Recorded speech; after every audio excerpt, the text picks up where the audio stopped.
Minnesota Landscape Arboretum harvests thousands of gallons of maple syrup, which go directly from the trees through these pipes and is made into maple syrup that attendees today at Maple Fest can try themselves and sample. The university has 5 different overdose emergency kits on campus for students to access, including Appleby Hall, Kaufman Memorial Union, Boynton Health, the West Bank Skyway, and St. Paul Student Center. The study room is a space where girls can come when they need a quiet place to work on homework and study. Any of the girls living in the sorority house are able to come and donate or borrow any of the books that they have on the shelf here.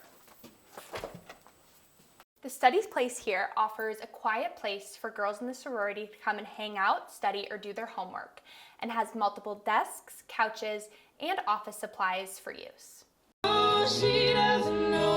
I play guitar, piano, French horn, I sing, a little bit of trumpet, some ukulele, bagpipes. Allie is a jack of all trades when it comes to music.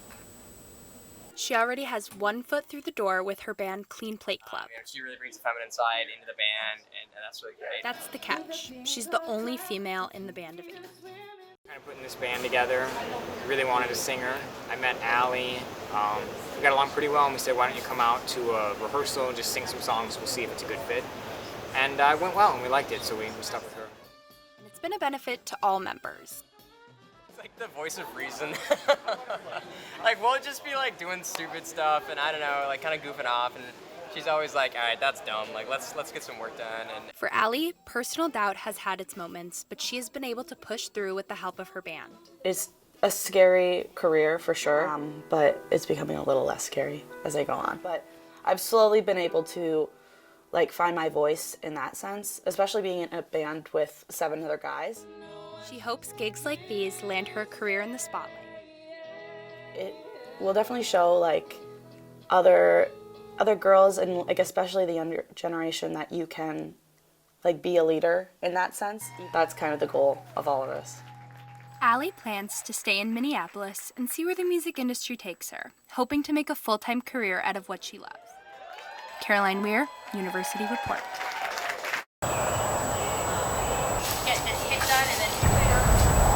It's too easy to go to a grocery store and just pick up a bottle of syrup and not understand what the process is behind it.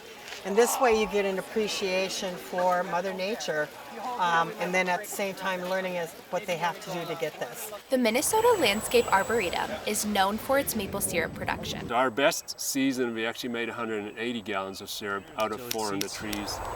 And the process is far from simple.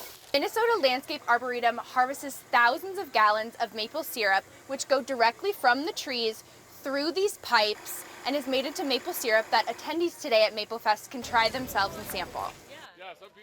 It was kind of nice to taste the different types of syrup that people make. Learn more about that. The event features multiple interactive stations showcasing the process of maple syrup production.